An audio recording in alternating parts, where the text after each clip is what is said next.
اگر آپ مشکل کے اندر پھنسے ہوئے ہیں، تکلیف کے اندر پڑے ہوئے ہیں اور مصائب نے آپ کو گھیر رکھا ہے اور یہ مشکل دن بدن بڑھتی جا رہی ہے، یہ تکلیف دن بدن بڑھتی جا رہی ہے، کم ہونے کا نام نہیں لیتی، آپ ان مشکلات سے نکلنا چاہتے ہیں، دولت سے مالا مال ہونا چاہتے ہیں، رزق سے مالا مال ہونا چاہتے ہیں، عزت شہرت چاہتے ہیں، بسم اللہ الرحمن الرحیم۔ السلام علیکم ورحمۃ اللہ وبرکاتہ۔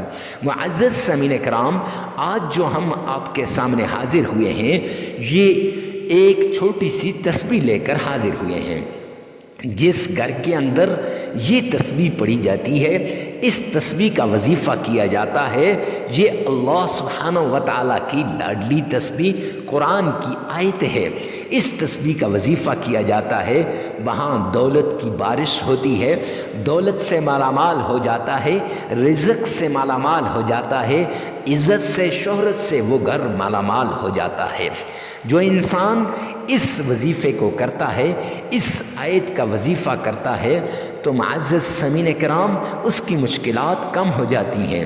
اگر گھر نہیں ہے تو گھر مل جاتا ہے، دولت نہیں ہے تو اللہ دولت عطا فرما دیتے ہیں، مشکلات میں پھنسا ہوا ہے تو اللہ اس کو مشکلات سے نکال دیتے ہیں، مصائب میں پڑا ہوا ہے تو میرا رب اس کو مصائب سے نکال دے گا۔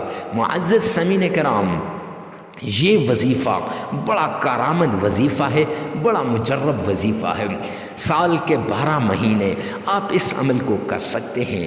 یہ ایسا عمل ہے جو بعض لوگ اپنی نسلوں میں چھوڑ کے جا رہے ہیں، تاکہ نسلوں میں کبھی رزق کی کمی نہ آئے، تاکہ نسلوں میں کبھی مشکلات نہ آئیں۔ معزز سامعین کرام، اللہ کے قرآن پاک میں ہر طرح کے مسائل کا حل ہے، ہر طرح کی بیماریوں سے شفا ہے، لیکن بات صرف اتنی سی ہے کہ ہم یقین کر لیں، ہم بھروسہ کر لیں، ہم اعتماد کر لیں۔ کیوں؟ قرآن پاک کے بارے میں اللہ نے فرمایا ذَلِكَ الْكِتَابُ لَا رَيْبَ فِيهِ، یہ وہ کتاب ہے جس میں شک نہیں ہے۔ تو اب قرآن کی کسی آیت میں شک کرنے والا مسلمان ہو سکتا ہے؟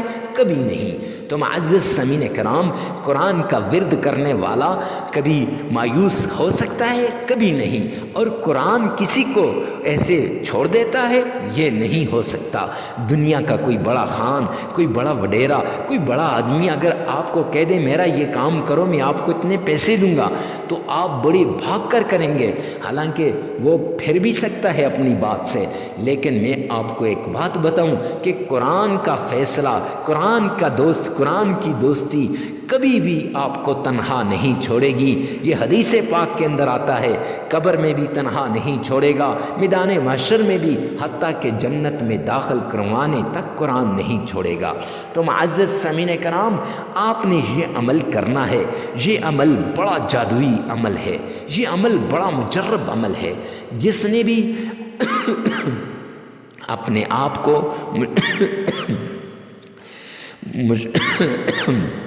مشکلات سے بچانا ہے، تکلیفوں سے بچانا ہے، مصیبت سے نکالنا ہے، تو وہ اس عمل کو لازمی کرے۔ یہ عمل قرآن پاک کی ایک آیت کا عمل ہے۔ معزز سامعین کرام، کرنا کچھ یوں ہے، سب سے پہلے آپ نے صدقہ دینا ہے۔ صدقے سے بلائیں ٹل جاتی ہیں، مصیبتیں ختم ہو جاتی ہیں، تکلیفیں دور ہو جاتی ہیں، اللہ کی مدد شامل حال ہو جاتی ہے، اللہ کی نصرت شامل حال ہو جاتی ہے۔ جب اللہ کی مدد آتی ہے، اللہ کی نصرت آتی ہے، تو تب معزز سامعین کرام پھر یہ عمل آپ کو فائدہ دے گا، تب پھر یہ عمل آپ کے لیے کارآمد ثابت ہوگا۔ معزز سامعین کرام، تو صدقہ دینے کے بعد اب کیسے دینا ہے، کتنا دینا ہے اور کسے دینا ہے؟ کیسے دینا ہے؟ دایاں ہاتھ دے تو بائیں کو پتہ نہ چلے، اور بایاں دے تو دائیں کو پتہ نہ چلے کہ کیا دیا ہے۔ اور اسی طرح کسے دینا ہے؟ غریب، فقیر، مسکین، محتاج، سب کو ڈھونڈ ڈھونڈ کے آپ نے دینا ہے۔ اور کتنا دینا ہے؟ تو معزز سامعین کرام، جتنی آپ کی جیب اجازت دے اتنا آپ نے صدقہ دینا ہے۔ کیوں دینا ہے؟ فرمایا قرآن میں آتا ہے وَمِمَّا رَزَقْنَاهُمْ يُنْفِقُونَ، جو ہم نے تمہیں رزق دیا ہے اس میں سے خرچ کرو. تو اللہ نے جتنا بھی دیا ہے اس میں سے خرچ کرنا ہے. معزز سامعین کرام، پھر اس کے بعد آپ نے آمنہ کے لال عبداللہ کے در یتیم جناب محمد مصطفیٰ احمد مجتبی رسول عربی صلی اللہ علیہ وآلہ وسلم کی شان میں درود پاک پڑھنا ہے. آئیے میرے ساتھ مل کے آقا کائنات کی بارگاہ میں عقیدت کے ساتھ گلہائے عقیدت درود پاک کی پیش کرتے ہیں. آئیے سنیے گا. اللہم صلی علی محمد وعلی آل محمد کما صلیت علی ابراہیم وعلی آل ابراہیم انکا حمید مجید. اللہم بارک علی محمد وعلی آل محمد کما بارکت علی ابراہیم وعلی آل ابراہیم انکا حمید مجید. معزز سامعین کرام، یہ 7 بار آپ نے پڑھنا ہے. اگر آپ کا تلفظ ٹھیک نہیں ہے تو پھر آپ نے 3 بار اس ویڈیو میں سے سننا ہے اور 4 بار اپنی زبان سے ادا کرنا ہے.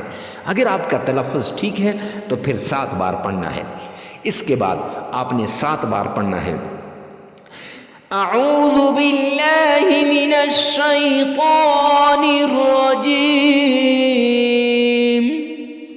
یہ 7 بار اور 7 ہی بار آپ نے بسم اللہ الرحمن الرحیم یہ پڑھنا ہے.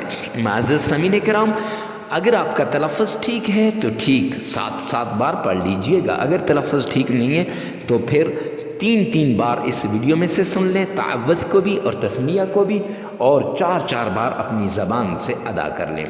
پھر اس کے بعد آپ نے حسبنا اللہ ونعم الوکیل حسبنا اللہ، یہ آپ نے 313 مرتبہ پڑھنی ہے. 313 مرتبہ. اس کے ساتھ یا حی یا قیوم یہ بھی 313 مرتبہ پڑھنا ہے. پھر 3 مرتبہ درود پاک پڑھیں، 33 مرتبہ استغفار پڑھیں. عمل مکمل ہو جائے گا. لگاتار 7 دن یہ عمل کریں، انشاءاللہ آپ دولت سے مالا مال ہو جائیں گے. معزز سامعین کرام، جگہ کی قید نہیں ہے، وقت کی قید بھی نہیں ہے. ہر جگہ چلتے پھرتے اٹھتے بیٹھتے آپ اس وظیفے کو کر سکتے ہیں، اور ہر وقت فجر کے بعد، ظہر کے بعد، عصر کے بعد، مغرب کے بعد، عشاء کے بعد آپ اس عمل کو کر سکتے ہیں. معزز سامعین کرام، عمل کو کرنے کے بعد ویڈیو کو ثواب کی نیت سے صدقہ جاریہ سمجھ کر شیئر کرنا مت بھولیے گا. والسلام.